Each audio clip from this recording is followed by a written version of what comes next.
Hey, what's up, everyone? Brad Chmielewski here, back in the studio, or really my office slash second bedroom if you're watching the video. If not, it may sound roughly the same as all the other episodes. So good to be back here. And this week I got a guest, or really two guests, joining me. I have the streaming duo of GingerAndABeard joining me to talk about Grumpjaw, Vainglory 8, these new orgs coming into the Halcyon fold, and just everything that's been happening over the last couple weeks in Vainglory. I know I touched on it a little bit in the solo 142 episode. But yeah, just get some other opinions, get some more thoughts as I thought about it some more. So this is a really fun episode. Nice to showcase other streamers and content creators for this game, especially a pair that have streamed Vainglory almost every night of the week. It's pretty amazing. Like I tried doing that for a little while, and whew, the commitment, the time, hats off to you guys, doing great stuff. So yeah, and then yeah, we talk about getting out of Elo Hell. Is there Elo Hell? Haven't touched on that in a while. I haven't heard that phrase brought up in Vainglory in a little while. I know it gets brought up quite a bit in the League of Legends side, even the Heroes of the Storm and other MOBAs, but for some reason Vainglory hasn't been talking about Elo Hell as much. They've been talking about how solo queue sucks, but not this Elo Hell idea. But we talk about that a little bit on this episode towards the end, so stick around for that. And I want to mention the Patreon page. That's over at patreon.com/Shatter The Vain. If you can support the show, thank you. If you can't, you're supporting it right now by watching or listening. So big thanks for that as well. All right, let's do it. Let's get into 143. Lots to talk about. Shatter the Vain, a podcast about vainglory.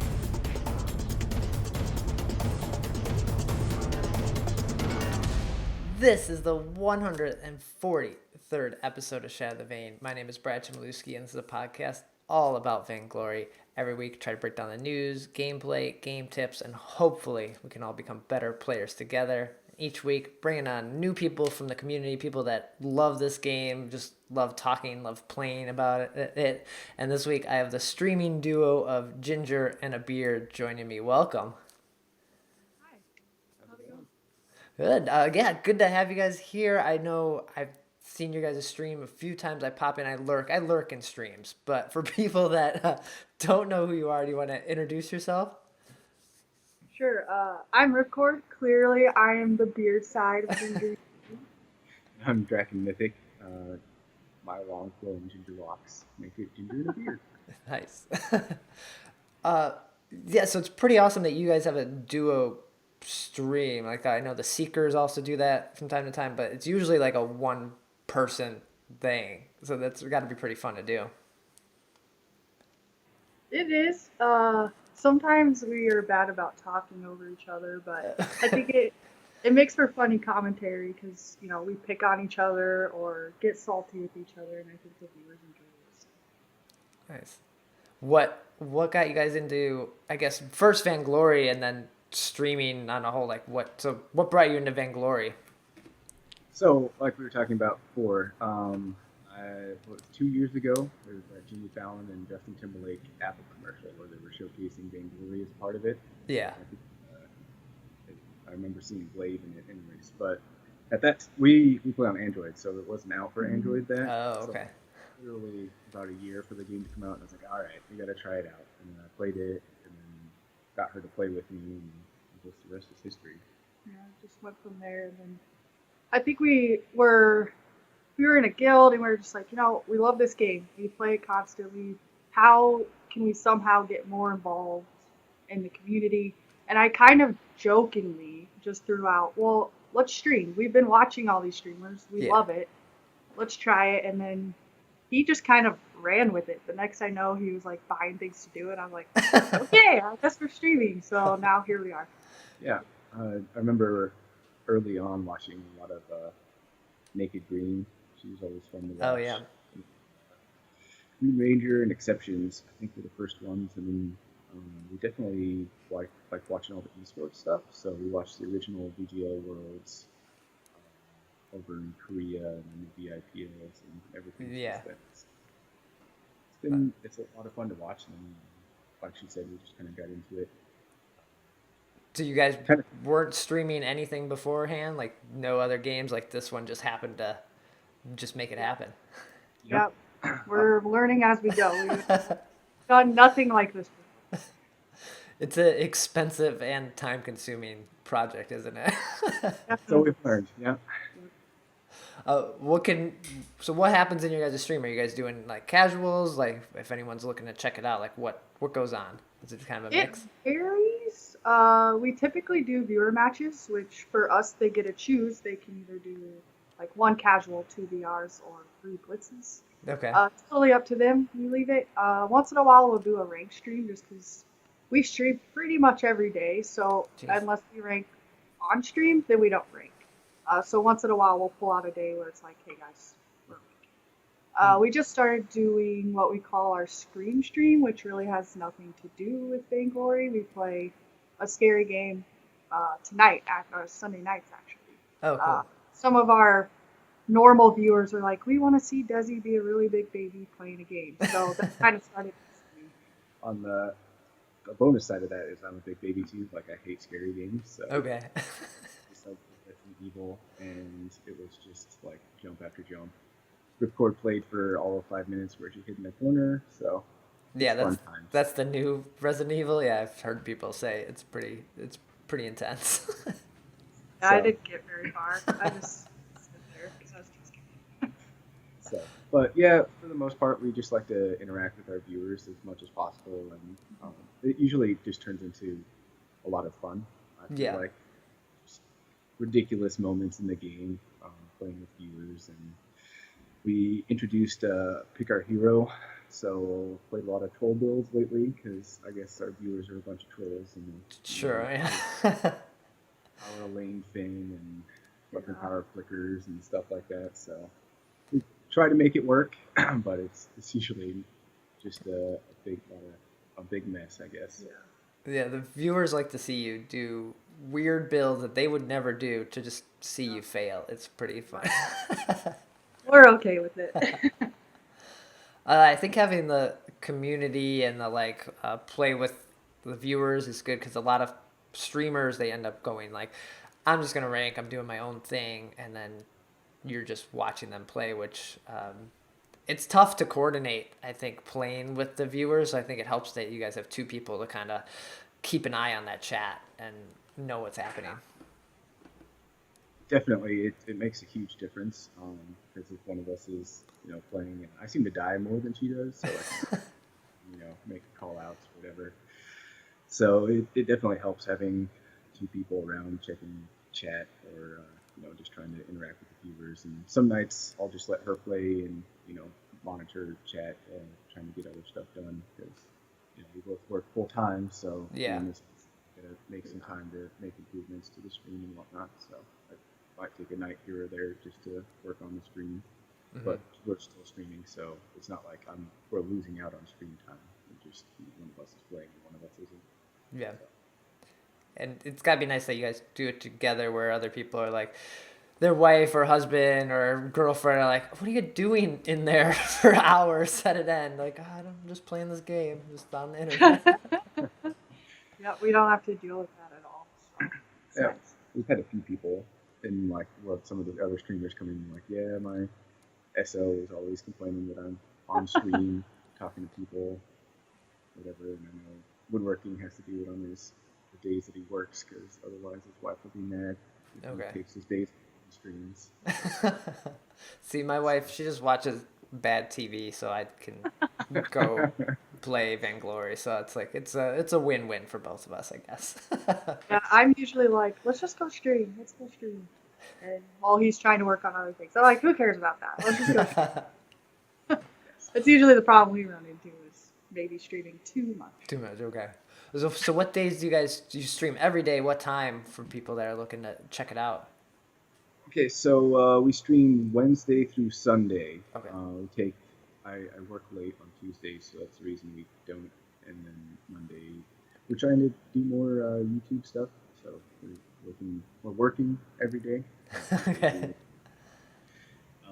But so Wednesday, Thursday, Friday, Sunday we stream 9 p.m. Eastern till midnight Okay. Eastern, and then Saturday we do an extra hour, so we start an hour earlier at 8 p.m. Eastern. Nice. But And then- we've been considering switching that to an earlier time of 4:30 Eastern, but that's kind of in the works. Just keep an eye out on Saturdays. We might be there earlier. Okay. I see. Yeah, it does that. I feel like the weekend streams are always, they seem really good, but then they're hard. You're like, I kind of just want to go out and do stuff. People, I don't see any friends or anything like that. So the big thing is that she works Sundays. So Okay. It's just a regular weeknight for her, and I work Monday through Friday. So Saturday's the only day that we have off together. And so Makes we usually sense. try to relax anyways, and if we're gonna be playing Vainglory, might as well stream. So. Mm-hmm. Basically, Vainglory's our life. Yeah. I think it's consumed many of us. Exactly.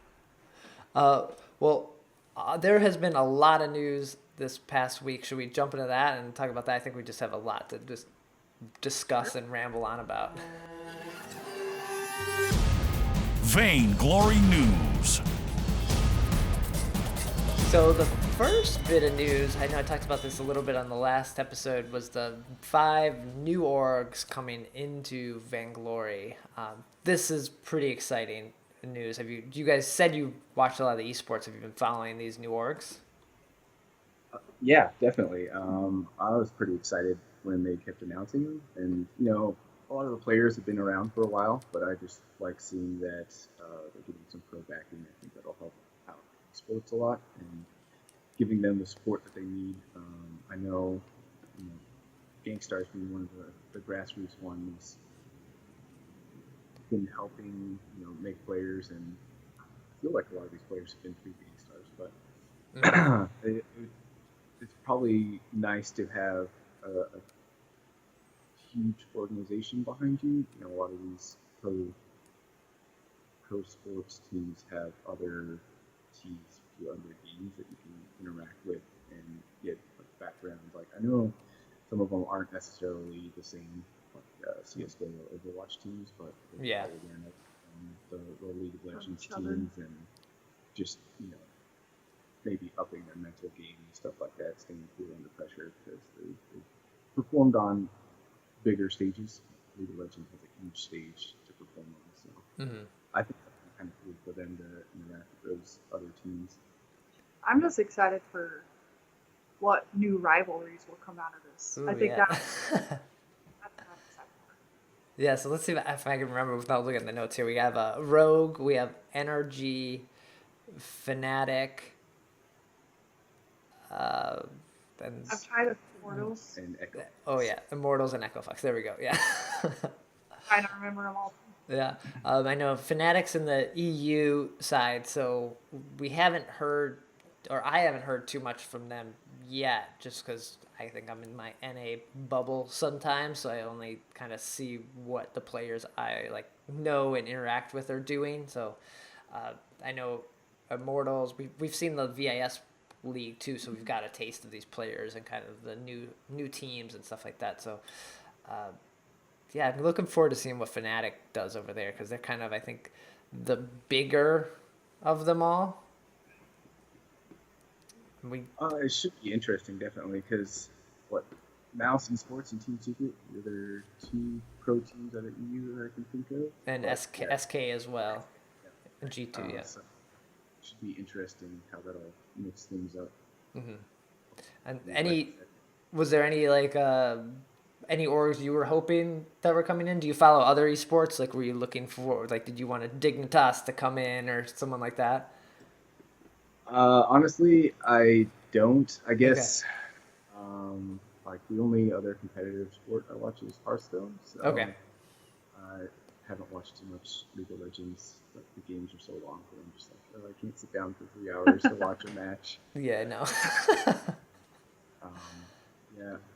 So I can't think of the only other sports teams I know E2 or G2. Sorry, not E2. who's that? Tempo Storm. Oh, Temple Storm, yeah, they have the really good Heroes of the Storm team, and I think they're just kind of focused on their Blizzard or like stuff on that side. So maybe Vainglory's not their focus right now. Yeah.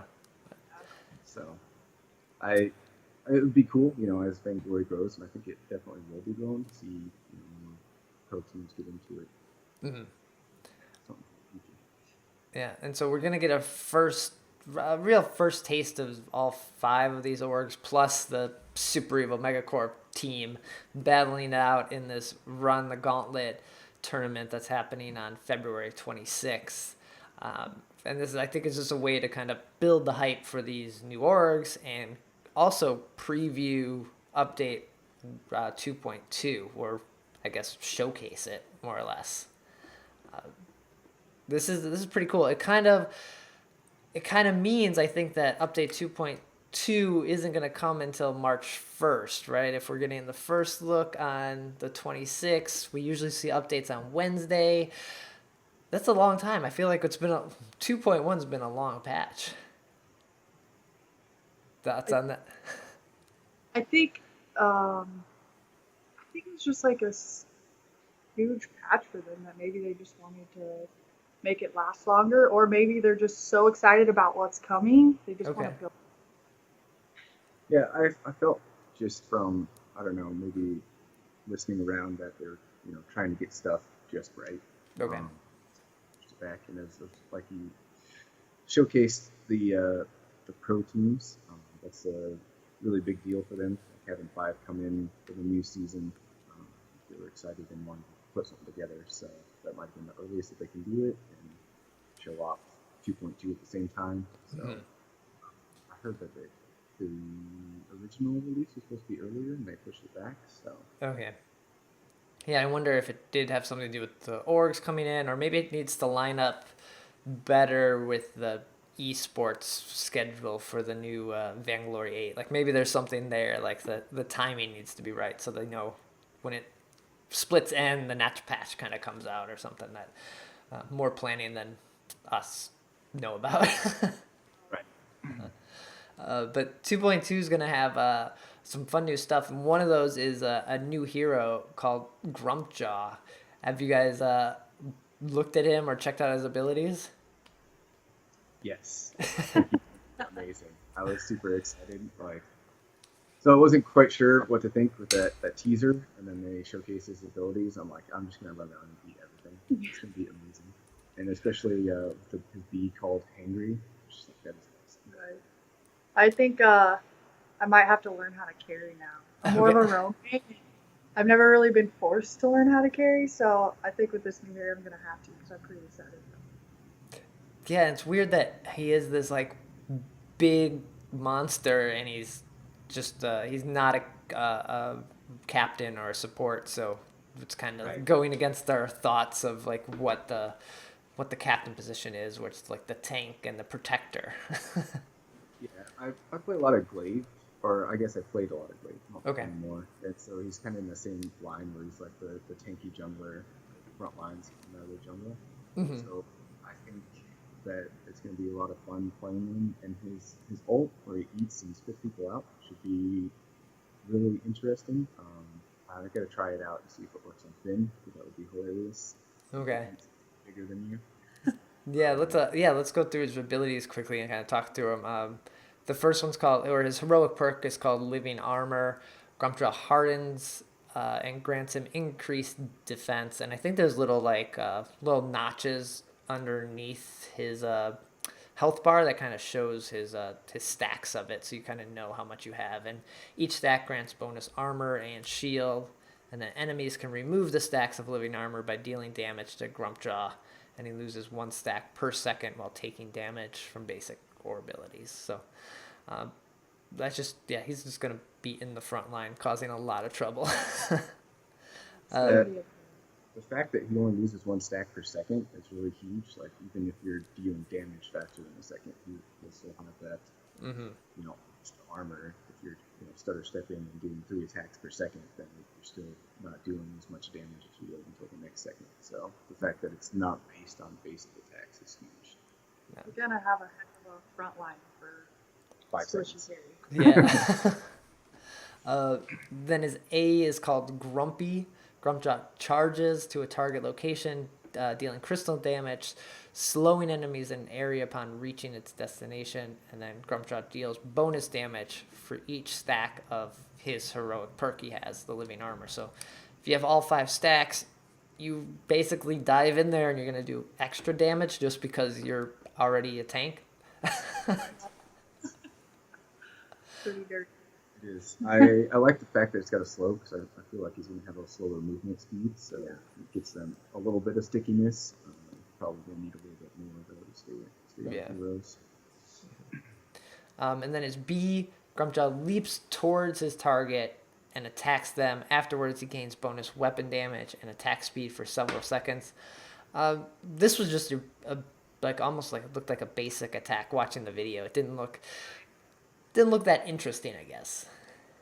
Well, yeah, I agree. I looked at that and I was like, was that actually an ability, or is he just hitting faster? Yeah. So really all it is the gap clicks and some attack speed, which is interesting, I guess. It's a mesh of different heroes. One has the base attack speed increase and the gap closures. Think about it that way. But then his ultimate is, I think, probably the most interesting and maybe the most fun or trolly thing of his kit. It's called Stuffed. Grumpjaw lunges forward, grabbing the first enemy hero in his path and devouring them whole. When the enemy is inside Grumpjaw's belly, they are unable to move or attack, and their vision is reduced to like a 0 range. So I don't know if that's everything gets dark or the screen goes black. We haven't seen it from that perspective of the person, so we'll have to see what happens there. Then after a few seconds, Grumpjaw spits the enemy out in the direction he's facing. So I know in the video they had him spitting out the enemy like behind the turret line. So that's probably the most useful way to do that. But if Grumpjaw is stunned, killed, or interrupted while eating, he'll release the enemy instantly. So that's where someone like Catherine's going to come in very handy, probably in 2.2, to just quickly get those stuns up and like save your ally from being eaten.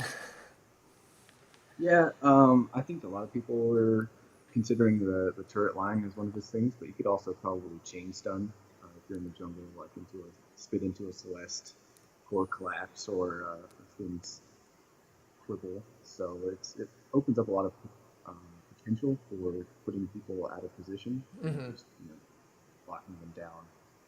Or like, if you don't even want to do that, you can take somebody completely out of the fight for that 5 seconds, and then it's a 2v3, and then deal with them after you've dealt with the other team. So I think there's a lot of potential other than just moving somebody behind your lines, which would be interesting. How it all affects. Yes. And this ability is similar, to in League of Legends. There's a character called Tom Kench, and he can eat allies and enemies. So he can like save an ally by like, oh no, you're about to die. I'm gonna eat you and protect you and kind of take you away from this fight. But that Grumpjaw can only eat enemies is a little different, and I think a little more. Makes him less of the support and more of the offensive carry. But yeah, I'm looking forward to seeing how this works. I don't think you can eat Finn. I don't know. We'll have to see how that happens. The question of the hour, right? I don't think you can. He can't be stunned, so maybe he just can't be eaten either. I don't know. It's gonna apply. It'll be interesting. Yeah. So you both seem pretty excited that you're gonna pick this dude up and start playing him. I think he looks pretty neat. I'm looking always I like the non-human heroes that Vainglory adds. Like, it's far in between. Yeah, it's something a little new to their hero pool. Mm-hmm. Yeah. We have Finn, but it'll be interesting. I think it's fun. I think there's definitely, like you said, there's a lot of humanoid characters in the game, and so when I first saw Grumpjaw, I thought of Pinsir from Pokemon. Okay. And then See that. mix Mula, the dog from John Carter Goes to Mars. I'm like, oh, I really like even though he's kind of a grumpy character, he has that lovable face, I guess, because people were really in love with Mula. I don't know if you've seen John Carter Goes to Mars, but No, I haven't. Okay, but you have to check it out. It's like a six-legged dog with a face really similar to how Grumpjaw came out. Yeah. oh, I got building skins for Grumpjaw is probably gonna be just really hard. Like I don't even know. Like he has no clothes or anything. Like, same thing with like Right. Fortress or Finn, where they're like, what do they do? Well, I'm sure they'll come up with something crazy. Yeah. And then Wall. That's how the skins work. Yeah. Speaking of skins, we got a couple new, or a trio of new skins got revealed, with Taka being revealed this week, these school day skins. So we have Lyra, Vox, and Taka.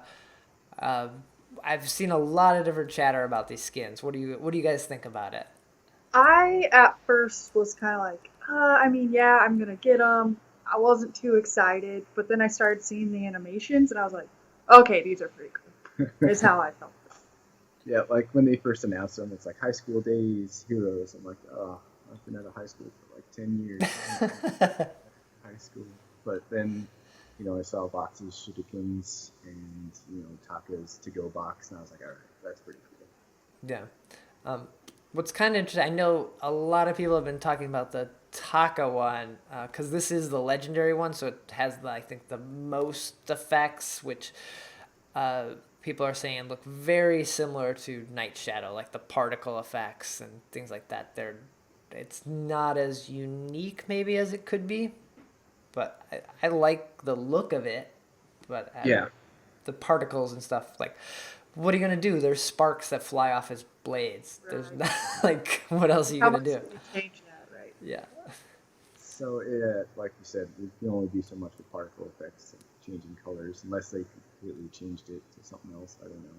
Mm-hmm. And as you said, it's really hard to come up with skins that, as you keep making skins for the same heroes, like how much can you change?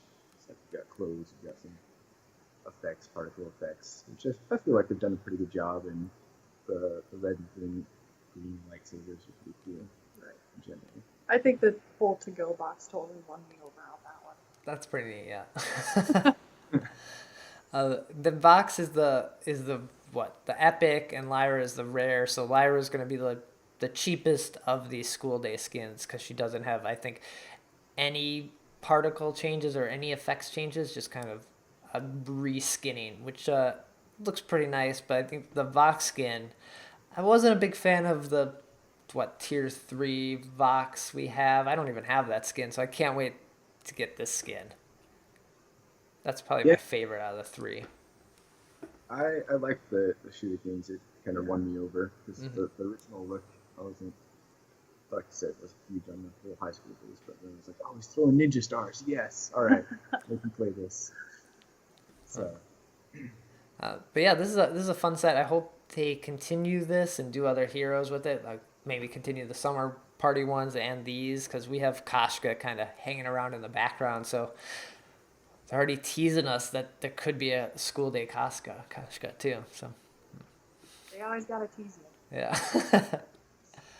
And then the last skin that we recently got revealed was the Gladiator Catherine skin. So this is our third Gladiator skin as well.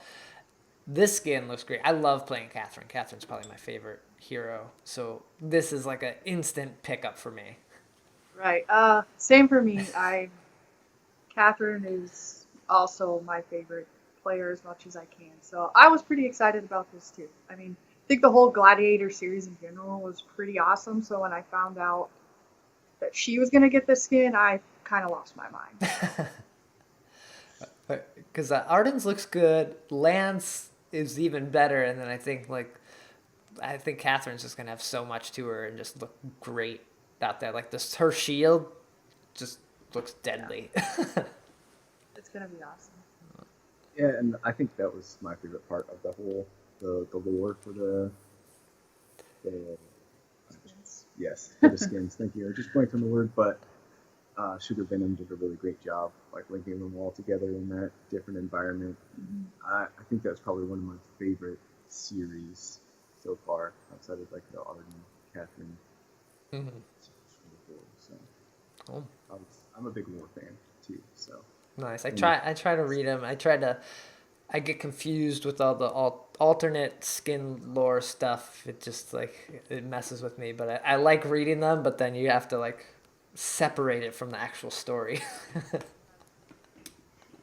so it's interesting how they kind of mix back and forth, and then some alternate stuff is actual canon and some isn't. So Yeah. it gets even confusing. And you're like, oh, I thought this was all alternate stuff. No, some of it's actually part of the actual story. So. Mm-hmm. That's why I just watch Halcyon Masters videos and just do it that way. He does a way better job explaining them and making it clear, putting them all together.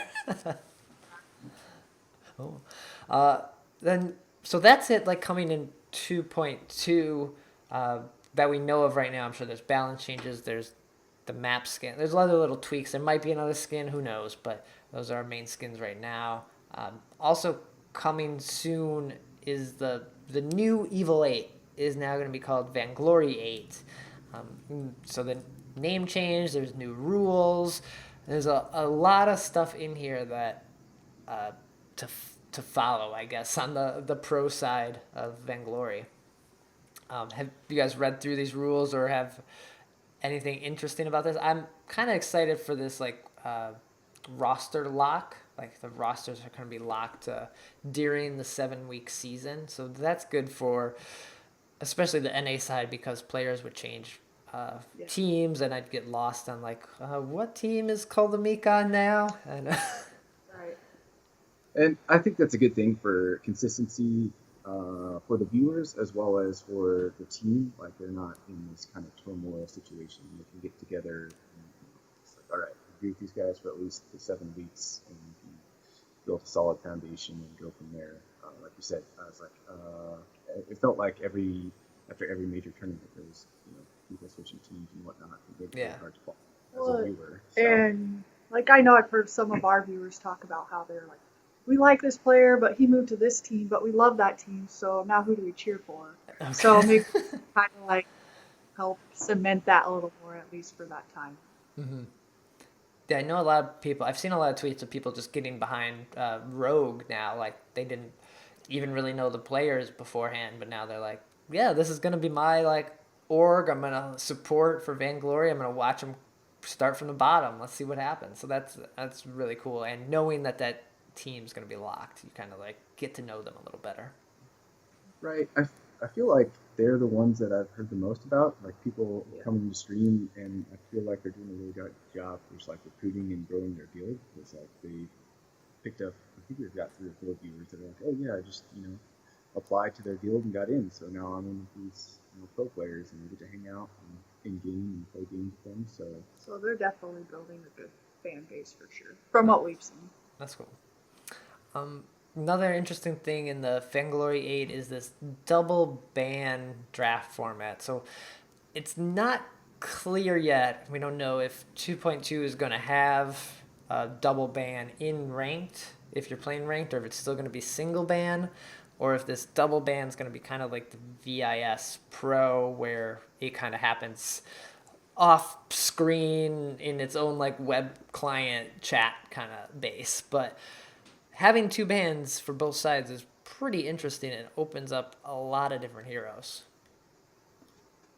Yeah, so I guess when VIS came out with it, I was really excited. I think it's something that a lot of people have been clamoring for, is the hero pool gets deeper and deeper in Vainglory. You just got all these really strong heroes that you just wouldn't want to face against. But I think the thing that I'm most excited for with the Vainglory 8 is that the second ban doesn't come in until after your first pick. Okay. So ban a hero, let both teams pick a hero, and then do another set of bans.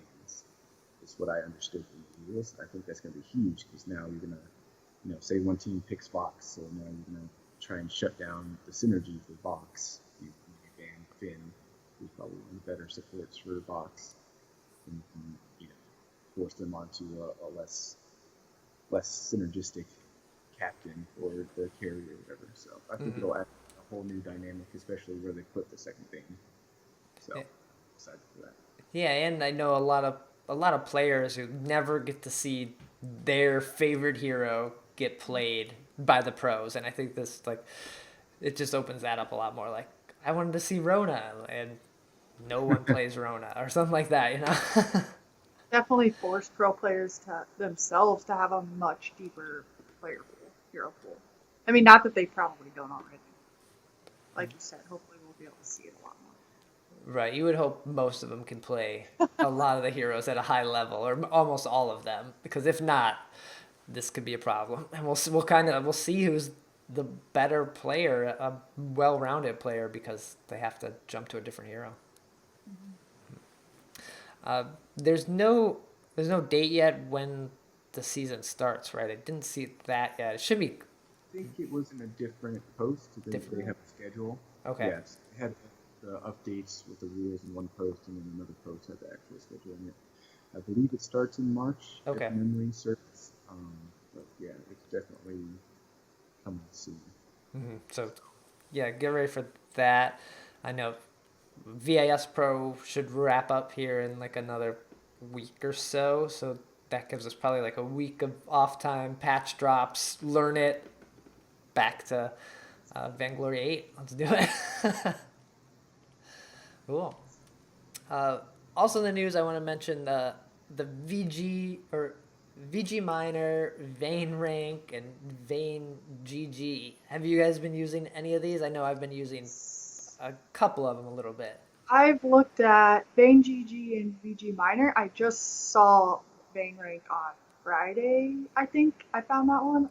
So I haven't looked at it too much, but these are pretty cool. Sometimes I'm like, I don't want to see my stats. I had a horrible day. Like, I'm going to stay away from them. But I think it's a really cool concept.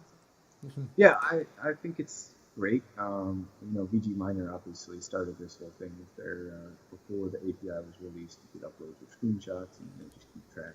Yeah. The first big ones. I know there was other stat trackers, but it's nice to see all that, and I think it'll definitely evolve. Now you can check out your competition, check out where the pro players doing, what's the builds look like, and all this stuff, how they doing. So it's really nice, I think, for the community in general, just to see all these people making use of the Vainglory API. Yeah, and I know each one of them are adding like new features like daily. I see on Twitter like you can now do this. Oh, we added BR. We separated BR so it doesn't mess your stats. We added top heroes per skill tier, and that's fun to see. So the amount of information that they're realizing is there is nuts, and that Super Evil Megacorp is letting people now have is really cool. I think that may influence players and help build tier lists a little better too, because Broken Myth last week put out their hero tier list, and it's a lot of this is what I feel. Where now you could look at something like Vain GG and see like these are the actual heroes that are played the most. So that's the tier list. So yeah, it definitely should add a lot of different dynamics to the community, and we've got people looking for analysts for their pro teams, and now they have a wealth of information that they can access easily. Mm-hmm. Their own tools. So I think it's great what they're doing for the community. Cool. So check any of these out. There'll be a link in the show notes if you're looking for these. Like, I think Vain.gg is maybe the simplest one to just enter your name in. I bet they're all very straightforward and all depends on what you like, the layout, design. It's going to be the one that you kind of go with. But check any of these out. They're really fun. And then the last bit of news before we wrap up the news section, I just want to mention that the Halcyon Report, the first episode, is finally live. Put it out, last week. It has Monte Cristo as the guest. And so this was a show that I was involved in and part of the new Vainglory collective group. So more episodes to come, but there's a link to check that out. And it's really neat to hear what Monte Cristo has to say coming from outside of Vainglory to talk about what's happening with mobile esports. yeah, we definitely really enjoyed that. So you guys should check it out. Oh, yeah. Hopefully they get better. That was the first episode, so we'll figure it out. I felt Monte Cristo had a lot of good things to say. You know, it gives a little bit more perspective, especially with his background in other sports and casting. So. Cool. Well, that does it for all the news. I got a little forum static before we wrap up here. Forum static. So on the forums, I found this fun post. Forums are a lot of people just complaining about different heroes, about Petal being OP or something like that. And this was, I think, a good discussion that maybe comes up quite a bit for players is the idea of like elo hell and like how to get out of it. I don't think it's something I've touched on in a while. Just you do feel like you can get stuck in a skill tier. I think everyone has felt that at some point, like a patch just you don't know how to play or your favorite hero sucks and you got to learn someone else. So it's really hard. But this post I think was just a very motivational thing from him. I won't read the whole thing, but the gist of it was just realizing that you have to do better in the game. Like, yeah, your teammates may suck. They may troll. You're going to have weapon Kashkas and things like that. You gotta overcome it. Like, don't let that one person like get you down, and you can win the game. Even if you're playing captain or roam, you can change the tides of the game and kind of make it happen. Like, they're all not going to be winnable, but for the most part, you alone can make it happen. I guess that's kind of the best way to sum up that. Any thoughts on Elo Hell? We're pretty lucky in the sense that we typically just play together. Okay. So usually we don't have to solo. But yeah, we got stuck for a little bit, and I would say I was pretty salty the majority of the time. But after I read that post, I was like, you know what? I got to look at my gameplay. That's the most important. What can I change? What can I do? Yeah, I agree. Like, I can't change the fact that, you know, Black Feather built 3 defensive items and isn't doing any damage. Me complaining about him isn't helping me be a better player. So I can only change my skill or mechanic and practice on my gear and whatever. So I think that's definitely a good message to get out. I know it's hard when you're playing like maybe the hero that you feel you're the best at, and you keep losing. When I end up losing like a skill tier or something, it's because I'm like messing around or playing new heroes, and you can't get mad at yourself for losing them when you're trying to learn. But when you're playing like your favorite hero, if it's Catherine or something, you just keep losing. It can get tough sometimes. Very easy to blame somebody else in that case because you think you know what you're doing, but totally. I think that's something that we're good about is, especially on stream, like after the match, we'll like take a minute and it's like, all right, what went wrong? Where did it happen? And how could we do better in the next match? And During the match, I'm pretty salty, but afterwards, let's just breathe a second. Yeah. And let's talk about what's going on. Because we want our viewers to see that you have to critique yourself, too. So we try not to go all crazy, salty on the third person. Yeah, and the player base is growing and getting better. I've heard people say that just players are getting better at the game too. So I think it's tougher. The game is harder because everyone knows what they should be doing. It's not if you first started playing a year or 2 years ago, it was chaos. And if you just played the game to win, just take objectives and win, you climbed quickly. And now everyone knows how to play the game. So you got to just play it better than the other person. Right. It's nice to see it evolve and get better. I think that's something that's really great for the game. So it's frustrating for me because it's like, now I got to be better than the other people. But it's a good thing. Well, that's going to do it then for episode 143.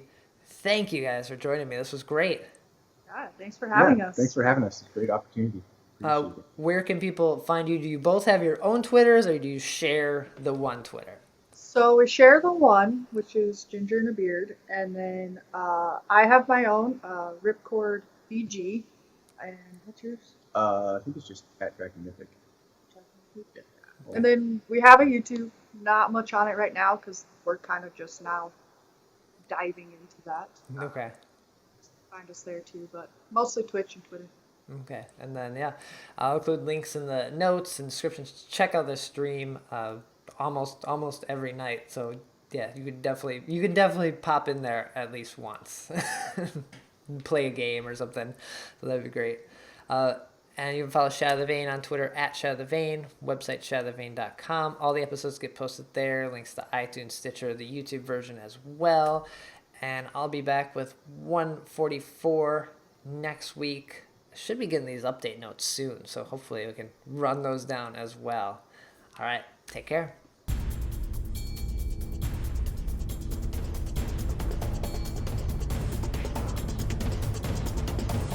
Let's get this over with.